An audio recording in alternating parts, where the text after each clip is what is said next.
Welcome to our discussion on the complexities of nuclear arm control. So, who really decides who can have nuclear arms? It's a huge question, especially with incidents like the US and Israel targeting Iran. There's a Yep, ton to unpack here. absolutely. It's fascinating and a bit unnerving. It seems like the decision making power doesn't lie in a global committee, but rather in the hands of a few nuclear armed states. It's almost Right. as if power itself sort of creates its own rules.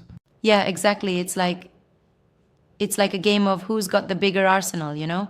And then you have these narratives where groups like the US and Israel claim that a particular country, say Iran, shouldn't have nuclear weapons. But then they themselves are among just 9 nations that actually command these arms. It's a bit of a paradox. It really is. And this raises another question. If powerful states are dictating the rules, haven't they, in a way, set up an unequal system? Where nuclear Indeed. legitimacy is just reserved for a chosen few. Exactly. The Aljazeera piece really pushes us to question whether such unilateral actions, like the US and Israel strikes, only exacerbate global tensions. It's like they're enforcing an unofficial veto on other nations' right to pursue nuclear arms, and Right? all of that just adds fuel to the fire. And then there's the aspect of risk. The question comes up. Do these interventions drive other countries to aspire to nuclear capabilities as a means of self defense? Yeah. It's almost like a domino effect, don't you think? Yeah, exactly. When one country is attacked or threatened in the nuclear realm, others might see it as an incentive, like a twisted version of if you can't beat 'em, join 'em. And that only Totally. raises the stakes even more. Right? And there's always this underlying tension of whether such actions are genuinely about non proliferation or just about asserting dominance. It's like, are we really trying to prevent nuclear conflict or are we just shifting the power That's a good balance? point. It leads us to another layer of ethical dilemmas. Absolutely. And here's something that really stands out. The narrative we get from these interventions is that denying nuclear arms keeps us safe.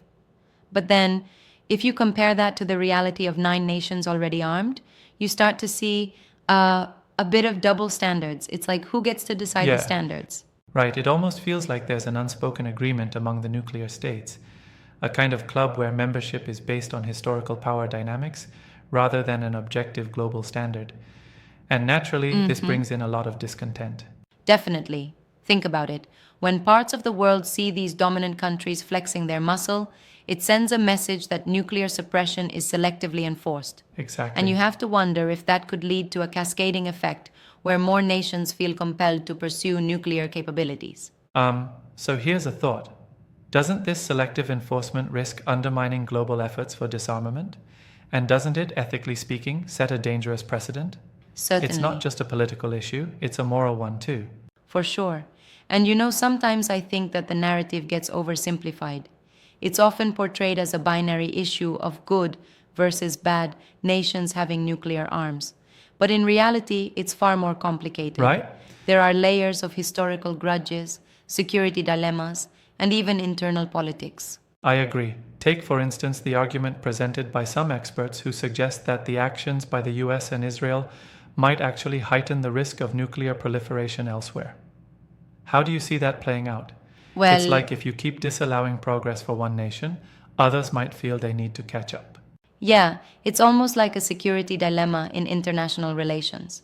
The more one country is compelled to disarm or undergo sanctions, the more vulnerable they feel, and the more likely they might pursue nuclear options secretly. It creates an True. environment of mistrust overall. And while some argue that strict non proliferation safeguards are needed, it's hard to ignore the fact that these very safeguards are unevenly applied. Indeed. And that discrepancy only fuels further instability. Right. And let's not forget the role of international institutions like the IAEA. Their mandate is to monitor and verify nuclear activities, but even they have limited power over what countries decide for themselves. It ties back to who Yeah, really holds the reins of power on a global scale. exactly. And one could argue that while these institutions provide a framework, they don't actually have the enforcement muscle behind True. them. So, the ultimate decisions, it seems, are often made through power politics rather than fair democratic processes. That's a salient point. Look, it's like expecting a referee in a game where the players simultaneously act as the officials. There's always a bias. Right? And in nuclear politics, That bias tends to favor the incumbent powers. I see where you're coming from, but don't you think there's also an argument that these dominant powers have the responsibility to maintain global security? Well, yes. But that argument often masks self-interest. Yeah, it's tricky, isn't it? It's like, on one hand, these nations claim to act for the greater good, yet on the other hand, they sometimes act to preserve their own strategic advantages. It's a sort of Exactly. double-edged sword. And interestingly, the video also highlighted that this selective enforcement might actually incentivize other nations to develop nuclear arsenals as a deterrent against perceived hypocrisy. That could lead, ironically, to an even more unstable world. That's the paradox of it all. You could say that by trying to control nuclear proliferation with heavy handed measures, you may inadvertently trigger the very proliferation you're trying to avoid. It's a vicious circle. I totally see that. And isn't it interesting how these actions have, historical precedents? The dynamics between nuclear states today often mirror those from decades ago, where power and security were also the central issues. History, Absolutely. in a way, repeats itself. Yes, and it's as if the international regulations and treaties are always a step behind reality. They try to regulate the status quo, but the actual political power remains in the hands of a few. Yeah. And that's where the risk lies. Now, I wonder if these dynamics continue, do you think we'll see a shift in global attitudes toward more equitable nuclear control? Or are we headed towards an increasingly polarized world where nuclear arms define global hierarchies?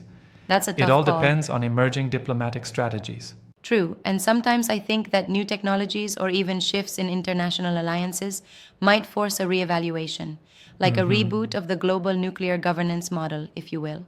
Yeah, it's like we're stuck in an outdated framework that was designed in a very different era.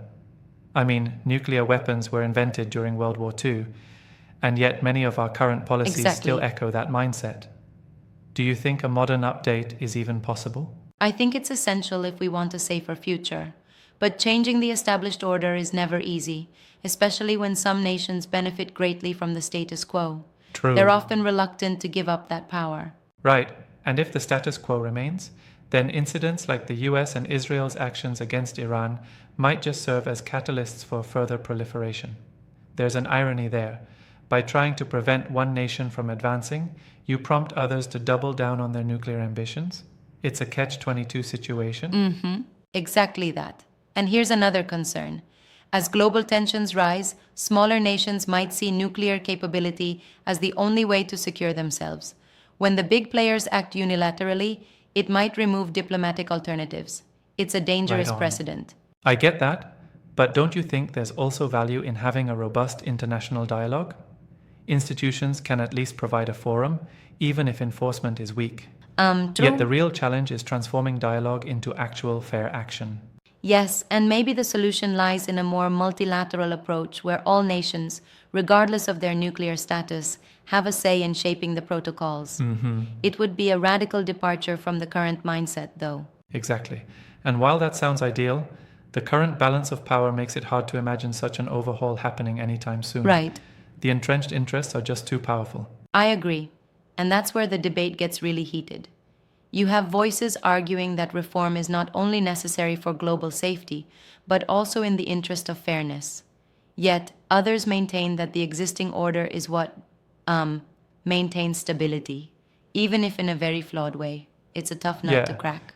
And while we can critique these policies, the practical reality remains. As long as a handful of nations dominate politically and militarily, the question of who decides on nuclear arms will always be subject to power plays rather than democratic standards. It's Agreed. a cautionary tale indeed.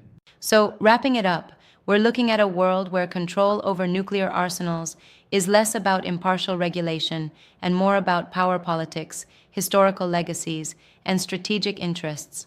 It's as messy Absolutely. as it is compelling. And that's the crux. These issues are interconnected with broader international relations, making any definitive solution elusive. It really is a reminder that global security is a moving target. Yeah, for sure. The debates and actions we see today will likely continue to shape the global landscape, and it remains crucial that we keep questioning who holds the power and on what grounds. It's our Indeed. future at stake. Absolutely. Well, this has been really illuminating, highlighting the need for more equitable dialogue and re-evaluation of the power structures in nuclear politics. Thanks for this deep dive. Right. Until next time, keep questioning and stay curious.